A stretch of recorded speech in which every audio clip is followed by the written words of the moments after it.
Hello and welcome back to my channel. I'm Deborah and this is an impromptu video because I had a piece of luck at Dog Club today, which is also why I'm looking the state that I am, where some books were destined for the charity shop and they have been temporarily diverted to my house.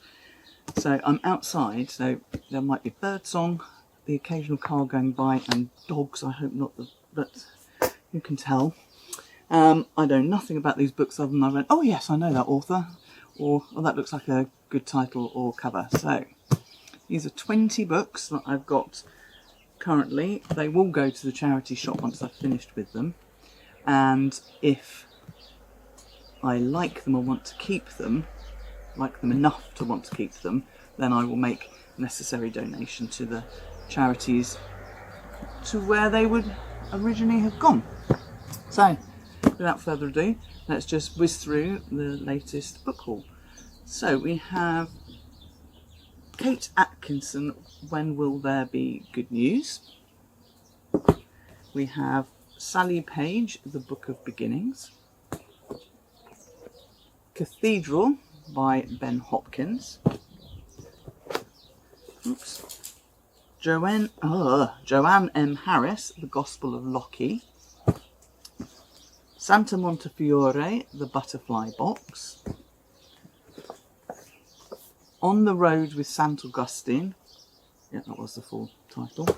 Oh, sorry. By James K. A. Smith. A Philippa Gregory, Three Sisters, Three Queens. Linda Porter's Crown of Thistles. We're creating some towers now. Robert Dinsdale, The Toy Makers. Stephen King, Cell. Susan Lewis, The Mill House. The Reading List by Sara Nisha Adams, or Sara, I don't know how she pronounces her name. English Passengers by Matthew Kneale. The Female Detective by Andrew Forrester. I shouldn't just then stop and read the back, should I, idiot? Larkswood by Valerie Mendes.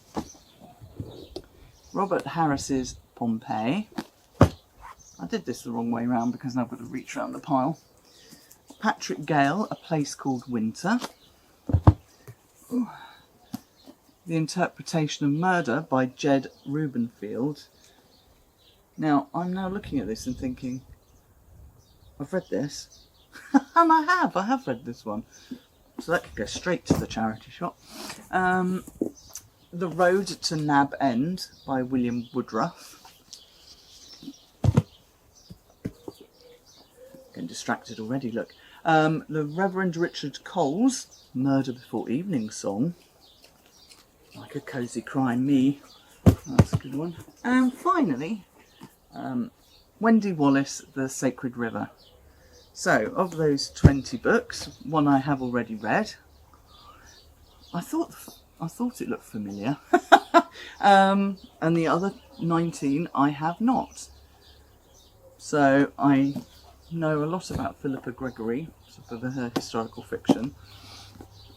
I've been to Pompeii. I love Robert Harris's stuff. So let's see what his novel's like. Mary, Queen of Scots. Tudors, like for most people I should imagine, actually one of my favourite periods of history. So that's about the fatal inheritance of Mary, Queen of Scots. So we shall see. As I said, cosy crime. That'll be devoured in an afternoon. This, okay, it's religious and it's non-fiction. I say religious like that's a bad thing. It isn't a bad thing. It's just not my normal kind of reading. I bought this because I write for a travel company who do a Camino. They do a Camino in 3 parts, and actually they take one of the least well-travelled routes, Camino Moserade, which starts in Malaga and works its way up. And whilst this isn't Saint Augustine, I just thought, it'd be interesting to understand a bit more about some of this, well, this particular saint. Anyway, I thought I'd just go a bit spiritual. And Cathedral, this one, it reminded me a little bit of Ken Follett, and I had to stop reading that one about the building of Salisbury Cathedral because I got annoyed with the characters. Nothing to do with the length. The Book of Beginnings, just because it's got book in the title, was what really took me. And then of the other ones, Female Detective. Yay! I love crime, so absolutely. Oh, so Andrew Forrester was the pseudonym of James Reading Ware, 1832 to 1909, and among his other books were Revelations of a Private Detective and Secret Service or Recollections of a City Detective. And Miss Gladden, the first female detective, is a determined and resourceful figure with ingenuous skills of logic and deduction. So, a literary ancestor to Miss Marple, Elizabeth Salander and Nancy Drew, say The Guardian. So that's definitely going to be a goodie. And the other one, hardback as well. The reading list. All around her, books filled the library shelves, each one a doorway into another world, the promise of a new start stamped on every page. Isn't that just how we feel when we're in a library? Anyway, there we go. They are the 20 down to 19 books. And if you've read any of them, then please let me know in the comments below what you thought of them. If any of them were excellent, dire, mediocre, whatever you thought, do let me know. And I'll be back again soon. Cheers! Oh, that's lemon fresh from the tree this morning.